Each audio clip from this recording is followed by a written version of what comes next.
இந்த வீட்டுக்கு வரப்போற பேரப்பிள்ளை நினைச்சு நானும் ரொம்ப சந்தோஷப்பட்டேன். ஆனா எல்லாத்தையும் பொய்யாக்கிட்டியே.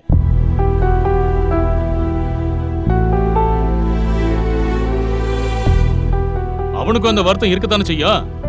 ஓ, கொஞ்சம் தூக்கி வச்சு நிக்காம போய் வேலை பாரு. ஓ ஏனு உன்னதான் சொல்றேன்.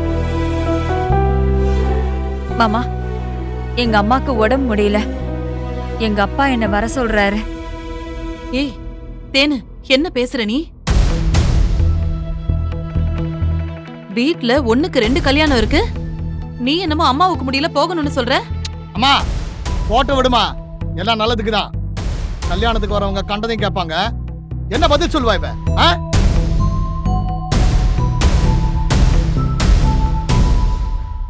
அதுக்கு பேசாம உன் வீட்லயே கடந்து அழுதுகிட்டு கிளம்பு கிளம்பு. டேய் என்னடா சொல்ற நீ? சும்மாரு. அப்புறம் கல்யாணத்துக்கு வரவங்களுக்கு எல்லாம் என்ன பதில் சொல்றது?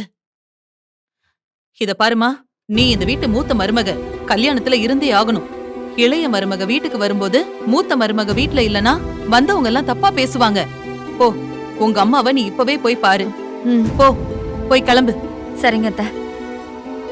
ஏய் மறக்காம படி.